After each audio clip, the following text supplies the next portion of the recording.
En Europa ha habido acontecimientos revolucionarios, reaccionarios, ahora palabras que se utilizan en la actualidad en estos últimos 20 años. Y el primer país donde comenzó eh, el periodo revolucionario fue en un país anglosajón, pero no fue Estados Unidos, fue Gran Bretaña. Gran Bretaña tuvo dos revoluciones, la primera en 1642, que decapitó al monarca Carlos I de Inglaterra y bueno, subió al poder el general Cromwell. Y luego a partir de ahí, luego con Jacobo II de Inglaterra, que era la familia Estuardo, también acabó bueno, pues, abdicando del trono y bueno, se incorporó otra nueva figura que fue Guillermo III, Guillermo de Orán, tal, junto con su esposa Ana I de Inglaterra. Y bueno, luego ya fue la Revolución Americana, la Revolución Francesa, las revoluciones en América Latina, que en realidad fueron las independencias, y luego pues, también en Filipinas, Cuba, Puerto Rico en 1898. Pues entonces, la guerra de la independencia, que también está dentro de uno de los acontecimientos más destacados en Europa, aunque es mucho más importante en España, en nuestro país, porque fue el cambio de paradigma en la cual, bueno, pues los nuevos políticos querían modificar el régimen hacia una monarquía liberal. La invasión francesa y la guerra de la independencia fueron acontecimientos que iniciaron la edad contemporánea en España, pues provocaron la crisis del antiguo régimen. Hay que decir que en Francia fue con el estallido de la Revolución Francesa en 1789, en Estados Unidos en 1775, 76, cuando, bueno, el 4 de julio de 1776, cuando empezó el periodo de contemporáneo. Y en el resto, a partir de ahí, la guerra de la independencia española pues, también se contrajo a otros países este mecanismo revolucionario en España, sobre todo más a los países de nuestro entorno, países del sur de Europa. Carlos IV subió al trono en 1788, un año antes del estallido de la Revolución Francesa. Se opuso a las ideas de la Francia revolucionaria como el resto de monarquías europeas. De ahí que todas las monarquías europeas se uniesen en una, bueno, una coalición contra la Francia revolucionaria. El problema es que España fue derrotada frente a la Francia revolucionaria y al final se convirtió en aliado de la Francia revolucionaria.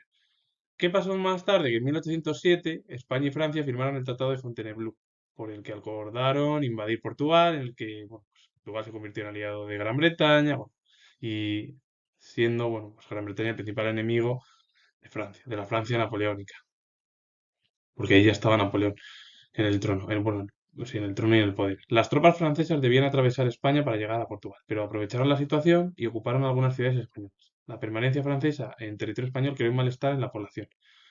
Porque, claro, se supone que lo que había pactado Godoy con Napoleón Bonaparte era que entrasen hacia Portugal. No, al final lo que hicieron es, bueno, pues instalarse en España y en sí, sí que se puede resumir es en la península ibérica. Entonces, ¿qué pasa? Que esto a la población española no le gustó. Entonces hubo malestar, tal. Y encima el propio Fernando de Borbón, el futuro Fernando VII, se rebeló contra su padre, dio un golpe de estado, además, en torno al motín de Aranjuez, que provocó al final que su propio padre, Carlos IV, abdicase para que, bueno, su hijo, Fernando VII, gobernase y subiese al trono como nuevo monarca. Pero al final Napoleón le llevó a Bayona, obligó a Fernando VII a abdicar en su padre y su padre abdicó en Napoleón, que le entregó la corona española a su hermano José Bonaparte. Napoleón aprovechó al final la situación de crisis de la familia real española y provocó al final el secuestro de bueno, las principales figuras, Fernando VII, Carlos IV, y abdicó en ellos, como he explicado, es decir, Fernando VII abdicó en su padre, en Carlos IV, y Carlos IV abdicó en Napoleón Bonaparte, y Napoleón Bonaparte, como he dicho en la anterior diapositiva, le entregó la corona española a su hermano José Bonaparte. Y bueno, se convirtió en monarca o de España. Como se produjo ese secuestro, los madrileños además no les gustó lo que hicieron con los monarcas y se sublevaron el 2 de mayo de 1808. De ahí, por cierto, hay que decir que el día 2 de mayo es el Día de la Comunidad de Madrid por este acontecimiento histórico. Y es porque muchos españoles y bueno, también mujeres se levantaron contra la invasión francesa. De ahí que comenzase la Guerra de la Independencia. La guerra fue a la vez de liberación contra los franceses y una lucha civil, ya que la población quedó dividida entre afrancesados y fernandinos. Los afrancesados eran ilustrados que apoyaron a José Bonaparte, es decir, las nuevas ideas que venían de la invasión francesa, es decir, de Francia, y los fernandinos eran partidarios de la vuelta de Fernando VII, que luego al final lo que hizo ese monarca fue más intereses personales. Pero bueno, al principio parecía otra postura en torno a la figura de Fernando VII. La contienda fue larga y dura. Ciudades como Zaragoza, Gerona, bueno, sufrieron importantes asedios y las guerrillas hostigaban continuamente al poderoso ejército francés, que incluso el propio ejército francés estaba mucho más preparado y formado que el español, que está menos, y en realidad lo que eran guerrillas contra pues, los propios soldados franceses. Cuando Napoleón retiró algunas tropas porque las necesitaba para la campaña de Rusia, en 1812, los españoles aliados con los británicos y portugueses iniciaron la contraofensiva.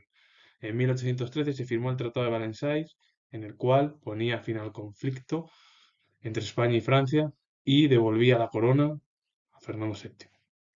Al final son las circunstancias y el problema es que, claro, Godoy firmó una serie de, bueno, firmó bueno, tratados en el cual se supone que Napoleón Bonaparte no iba a ir a España ni a entrar ni nada, no, era Portugal. El problema es que al final cayeron en la trampa en el pacto sobre todo de que fue el valido de Carlos IV, que fue quien realizó todos esos pactos con Francia. La guerra tuvo tres fases. La primera fase se produjo hasta 1808. Comenzó con la sublevación de Madrid y los franceses sitiaron Zaragoza y Gerona, pero sufrieron una dura derrota en Bailén. La segunda fase, de finales de 1808 a 1812, se caracterizó por el dominio francés tras la llegada de Napoleón con más de 250.000 hombres. Por cierto, su hermano se tuvo que marchar de España, es decir, José Bonaparte, por la presión, y al final entró Napoleón Bonaparte y le restauró otra vez a José Bonaparte en el trono de España. En 1810, los franceses conquistaron Andalucía y la Junta Central se trasladó a Cádiz, que resistió a los franceses. De ahí luego bueno, comenzaron bueno, la Constitución, las Cortes de Cádiz, y empezó pues, un nuevo periodo revolucionario en lo político. Y la tercera fase, de 1812 a 1814. Coincidió con el declive de Napoleón, tropas españolas, británicas y portuguesas al mando de Wellington derrotaron a los franceses en Arapiles. En abril de 1813 se firmaba la paz, aunque los franceses permanecieron en el país hasta 1814. Bueno, pues estas son las fases. Al principio, bueno, se veía que Francia, bueno, sitió varias ciudades como Zaragoza y Gerona en la primera fase, pero bueno, sufrieron las tropas francesas una derrota en Bailén. En 1808 y 1812 fue cuando el hermano de Napoleón Bonaparte, José Bonaparte, se marchó por la presión y al final tuvo que ir su propio hermano a restaurarle otra vez en el trono de España. Francia conquistó toda Andalucía. La única que no conquistó fue la ciudad de Cádiz, donde comenzaron ahí los tratados al final políticos y cambios de regímenes, que era lo que pedían bueno, los nuevos políticos. Y luego ya entre 1812 y 1814, con el interés de Napoleón por invadir Moscú, es decir, Rusia, al final cayó, Wellington aprovechó la situación, ayudó a España, a Portugal, junto con, bueno, con las tropas británicas, y en 1813 se firmó la paz. El Tratado de Valenciennes devolvía a Fernando VII la corona, pero bueno, los franceses no se marcharon de España hasta 1814. La Guerra de la Independencia tuvo profundas consecuencias políticas. La ausencia de la familia real dejó en España un vacío de poder en las zonas sublevadas, en las que se crearon juntas para organizar la lucha. Por eso se organizó la Junta Central Suprema con el fin de crear un gobierno. En plena guerra, la Junta Central convocó a las Cortes que se reunieron en Cádiz por ser la única ciudad que no se encontraba ocupada por los franceses. Y claro, la gran mayoría de los diputados en Cádiz eran liberales. Estos eran figuras políticas que querían cambiar el régimen absolutista del antiguo régimen por un régimen liberal, constitucional, en torno a una figura monárquica. También aparecieron los constitucionalistas, que eran figuras que querían realizar pequeños cambios, pero mantener las cosas. Es decir, pues realizar un mínimo cambio, una monarquía constitucional, pero continuar con la base bueno, pues, del siglo anterior. Y luego los serviles o los absolutistas, que estos eran figuras que lo que querían era restaurar la monarquía absolutista en la figura de Fernando VII y mantener el antiguo régimen como existió desde el siglo XVI. decir, toda la Edad Moderna. Al final, Fernando VII, en dos periodos, mantuvo el absolutismo, menos en uno, que fue el trienio liberal, que aceptó la Constitución, pero luego llamó ahí bueno, a Francia y dijo que si le podían otra vez restaurar al propio Fernando VII como monarca absolutista. Es decir, que el propio Fernando VII hizo una serie de cosas, es decir, vino, la gente le quería y al final él mismo, como figura, se personó y dijo que eso de las Cortes de Cádiz que no. Y ya está. Y él se autoproclamó monarca absolutista, porque sí, y menos mal que gracias al general Riego algo hizo, pero según él no le gustó nada. Una figura, pues eso, que vino con una serie de expectativas por parte a lo mejor de la población española y luego al final lo que hizo es cambiar de opinión. No sé en qué sentido, a lo mejor Fernando VII no, es decir, cambió de opinión y se autoproclamó monarca absolutista. El ciudadano, es decir, al final las figuras dentro de rango militar. Y las Cortes elaboraron la primera constitución de la historia de España, que se llamó la Pepa. Bueno, pues la constitución de la Pepa, que coincidió con el día de San José, que se realizó el 19 de marzo, fue la constitución de 1812. Y ahí que reflejó una serie de principios en el ámbito político. Primeramente reconocía la soberanía nacional. Hoy en día eso está reconocido en la constitución actual. Y la división de poderes y estableció una declaración de derechos muy completa. El ser humano, o en sí el hombre, pues tiene una soberanía nacional, pero claro, una soberanía nacional limitada porque quien votaba era cierta gente, no podían votar todo el mundo. Y bueno, y si hablamos de las mujeres en España, tampoco. Bueno, ellos se lo perdían, porque podían incluso, a lo mejor, muchas mujeres haber cambiado el paradigma. Y lo cambiaron con la guerra de la independencia. División de poderes y la soberanía nacional hoy en día existe en esta Constitución. Y una declaración también de derechos muy completa. El ser humano en sí tenemos una serie de derechos y libertades. Tal. Eh, claro, pero era el sufragio universal masculino. Entonces era una constitución novedosa, que por cierto influyó mucho en los países del entorno del sur de Europa, etcétera, etcétera. Y además, sobre todo en Portugal y los estados italianos. Ya a lo mejor no tanto cuando Grecia se independizó del Imperio Turco, que fue hace pues, más o menos en 1830, es decir, que comenzó en 1821 la guerra de independencia de Grecia frente al Imperio Turco. Como he dicho, en el día 19 de marzo, bueno, el día que todo el mundo conoce, que es el de San José, que se le ha conocido a esta nueva constitución como la Pepa.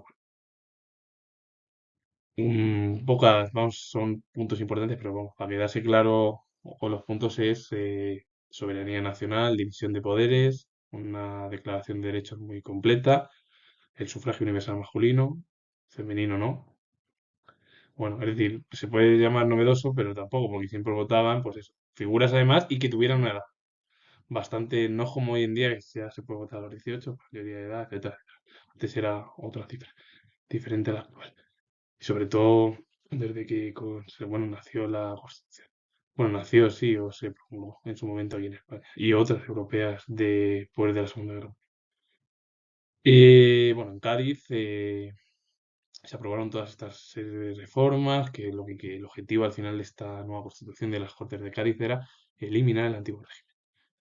Suprimieron al final, bueno, se suprimieron los señoríos, se abolió la Inquisición, se prohibieron los gremios y se declaró la igualdad de los españoles ante la ley. Al final la Constitución se creó para esa igualdad entre todo cualquiera.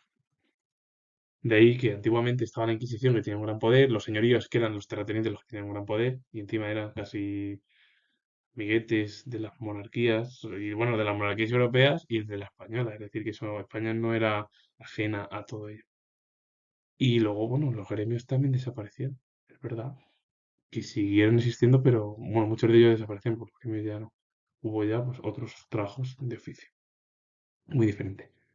Y a lo mejor lo de la palabra esta es importante de quedarnos con la igualdad de los españoles ante la ley, como algo muy importante. Pero vamos, los puntos más o los más importantes es soberanía nacional, división de poderes, declaración de derechos muy completa, es lo que estableció Constitución de 1812, Y luego, bueno, pues los señoríos se suprimieron, se abolió la Inquisición, se prohibieron los gremios y todos los españoles ante la ley. Es decir, estas frases, palabras, hay que quedárselas y grabárselas porque son muy importantes en el camino a lo que surgió en España, porque cambió de una monarquía, ¿verdad? Que querían cambiar una monarquía absolutista, la figura de Carlos IV, el antiguo régimen, etcétera, etcétera. Y eh, al final no se pudo eh, establecer.